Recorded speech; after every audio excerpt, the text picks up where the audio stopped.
Hello, and welcome back to the World of Wysteria. Today, I will be reading Chapter 5.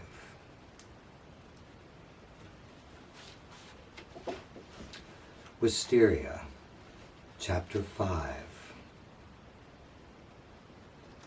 The following night, Will returned to the same pond he'd stumbled upon the day, or night, before. And again he took a seat on the bank beneath the willowy branches of the cherry tree. With a satisfied smile, he gazed at the picturesque scene before him and began to consider what his next project might be, when he caught the distinct smell of lilacs in the air. It was one of his favorite floral scents, but he hadn't noticed any of the flowering purple shrubs growing here. As Will scanned the area, searching for the source of the sweet perfume, he suddenly had the feeling he was being watched. Turning his head, he spied a young woman leaning against a tree near the garden wall. She was staring at him, her expression thoughtful, somewhat serious, but with a hint of amusement. For a moment, their eyes locked. Then, as if becoming self-conscious, she lowered her gaze and began combing her fingers through her long hair. She was an attractive girl, probably close to his age, in her early 20s. Her straight brown hair hung against her cheeks, neatly framing her slender face. Unlike the apparel worn by the populace, her clothes were distinctly modern and casual. Jeans, a light blue short-sleeved shirt. That's odd, he thought. I wonder why she's dressed like that.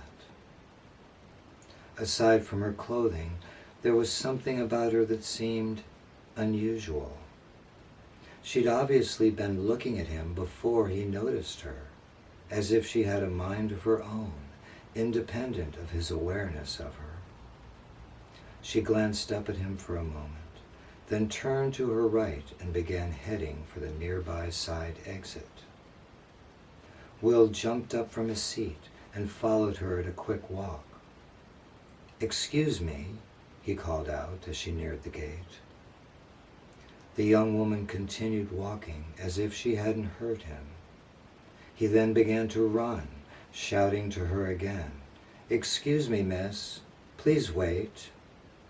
But she quickened her pace and passed through the gate, at which point she turned to her right and was instantly hidden by the wall. He hurried to the exit and looked up the street, but there was no sign of her. Should he search for the girl? She couldn't have gone far. Perhaps she ducked into one of the buildings or down an alley. No, he would give up the chase, for, as far as he knew, she might have vanished from his world entirely. Perhaps she was just a momentary aberration, brought into his dream by some random, unconscious thought, like the lilacs he'd smelled. He returned to his garden and remained there for the rest of the day. But in the back of his mind, thoughts of the mysterious girl lingered. There was something significant about their encounter. He had a strong feeling they would meet again. The moment he awoke, Will's thoughts turned to her, the young woman in the garden. Her behavior had been strange, but, now that he considered it, was it really that strange? After all, the blonde woman he'd met in his first dream had initiated their conversation and then directed him to the town square. And Lily certainly seemed to have a mind independent of his. Of course, there was the matter of the girl's anachronistic clothing. At least the other women looked as if they belonged here. And it was strange that she'd intentionally fled from him. "Who knows," he said, getting out of bed. "It's a dream." Throughout the day, Will continued to think about the mystery girl. It was a puzzle. She was a character in his dream and, thus, his creation, just like everything else there. But what inner thought or feeling had brought her into existence? Maybe her modern appearance represented the waking world. Maybe she'd avoided him because, subconsciously, he didn't want the real world to intrude on his dream world. He was wary of psychosymbolism, but it seemed a logical explanation. In any case, he wanted to see her again, and he wanted to talk to her this time. Since he'd brought her into the world once, shouldn't he be able to bring her back? Everything else in the garden had returned. Perhaps if he imagined her being there, she would reappear tonight. She didn't, however, and Will woke up disappointed. He'd searched for her all night, but to no avail. Perhaps people, by their nature, were transient things in that world. Both the blonde woman and Lily had made only one appearance. Maybe I should go back to the tavern to see if my affectionate friend is still there, he thought. Later that night, as he lay in bed, Will decided that if the young woman didn't return to the garden, he'd go to the square and look in on Lily. He also considered searching the town for the blonde woman. Their encounter, though less intimate, had been singular and significant. If neither of them could be found, then perhaps it was true that individual people were simply too complex to be stabilized and only appeared for a single night. There was still much to learn, he reminded himself as he drifted off. As soon as Will entered Wysteria, arriving tonight on the terrace overlooking his garden, he immediately began searching for the girl. He took a quick tour of the garden, as he'd done the night before, but she was nowhere to be found. He now began to think that her appearance was, indeed, a fluke, and that he would never see her again. Unwilling to give up all hope, he decided to wait a while longer before seeking out Lily. Finding a spot with a clear view of the side entrance, he sat and waited and wondered. Will had never tried to create particular people. It hadn't occurred to him. His attention had been focused on building things. It was true he'd created living things, trees and flowers, as well as the citizens that populated the town. But these were really nothing more than animated scenery. The three women in question were different. They were distinct individuals with behavior that seemed unpredictable and spontaneous. Perhaps the sheer number of variables meant that their appearance here could never be duplicated. I've waited long enough, he thought. He would go look for Lily.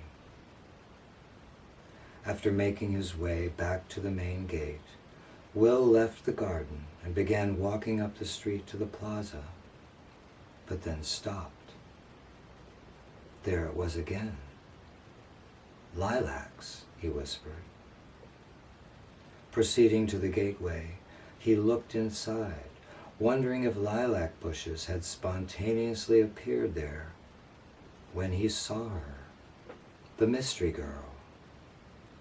The young woman was standing by the fountain, her back to him, gazing down into the pool of rippling water.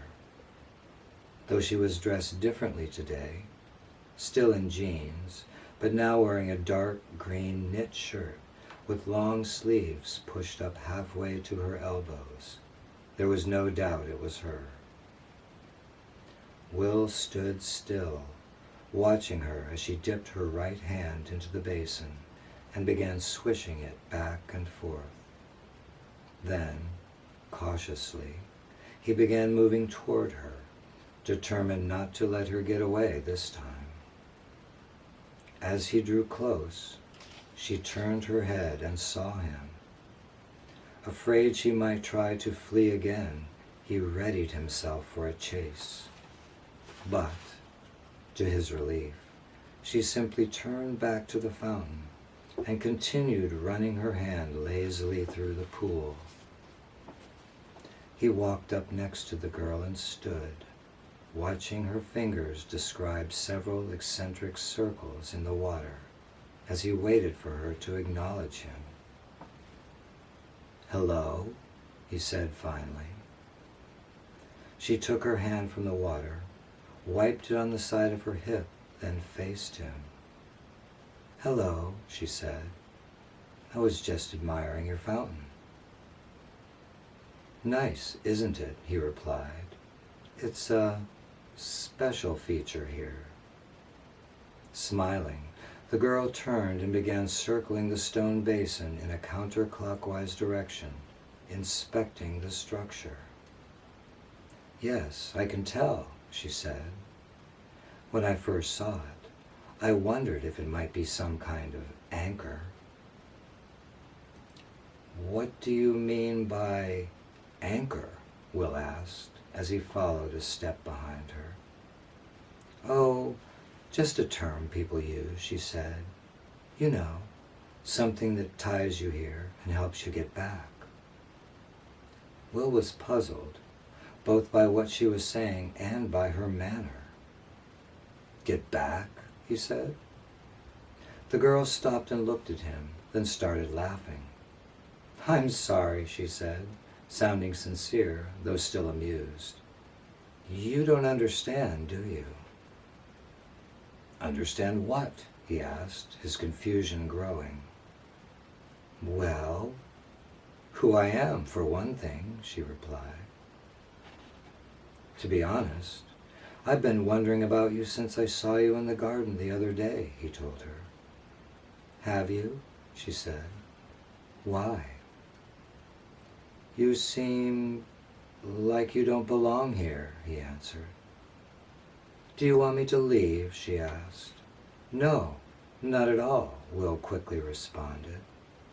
"It's just the way you're dressed, and then you ran from me. You're not like the other people here." She giggled again. "No, I guess I'm not," she replied. "But then, neither are you. If it makes you feel more comfortable, I can put on a different outfit, something that fits in a little better. Is there a dress shop somewhere?" "To tell you the truth, I'm not sure," he confessed, "but that doesn't matter. What you're wearing is fine. It's just strange that you're dressed that way when everyone else here wears clothes that are..." Will searched for words he thought she might understand. "I mean, they're so modern." No, he thought, that wouldn't make sense to her. "I'm sorry," he said, sounding frustrated. "I'm not sure how to explain." At this point, the young woman burst into laughter. "I apologize, again," she said, collecting herself. "I'm afraid I've been teasing you. I suppose that's not fair, but I couldn't help myself. Let me give you a clue. I'm dressed like this for the same reason you are." She waited for a moment, as if expecting him to solve the riddle, but it was obvious he remained in the dark. "You're still wearing your day clothes, aren't you?" she said, pausing again to give him time to think. Will was shocked by her question. How could she possibly know something like that? Though he still didn't understand the point she was trying to make, it seemed she knew his secret, that he was dreaming. "Well," he said, deciding to play dumb, "it is daytime, isn't it?" She looked at him with a raised eyebrow and smiled. "Okay, now you're the one teasing me." "What do you mean?" he asked, feigning innocence. "You're dreaming, aren't you?" she replied. Will didn't know what to say. It was strange to think that a character in his dream would know he was dreaming. If this were true, was she also aware that she wasn't real? It was a confusing thought. "Yes," he answered, electing to come clean and see where the discussion led. "Well," she said, her expression now serious, "so am I." Will stared at her in silence. Did she mean... No, that wasn't possible. Was it?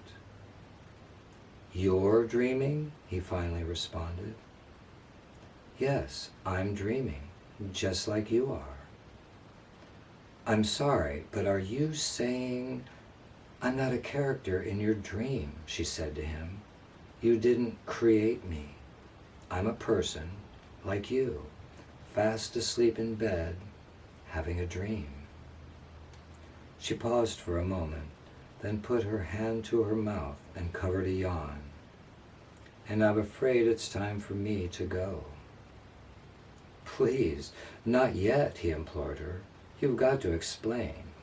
How can that be true?" "I'll come back if you like, and we can talk more," she said. "May I visit again? Maybe tomorrow night?" "Of course," said Will. "Okay, I'll try," she told him. Then she turned and started to leave. "Wait, what's your name?" he asked. The young woman stopped and faced him. "Emily," she said. "Nice to meet you, Emily. I'm Will." She smiled. "Good night, Will. Sweet dreams." As he watched her walk away, her body slowly dissolved into a cloud of luminous mist, which then evaporated before his eyes.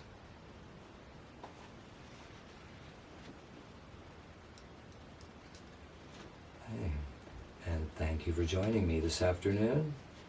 And chapter 6 will soon follow.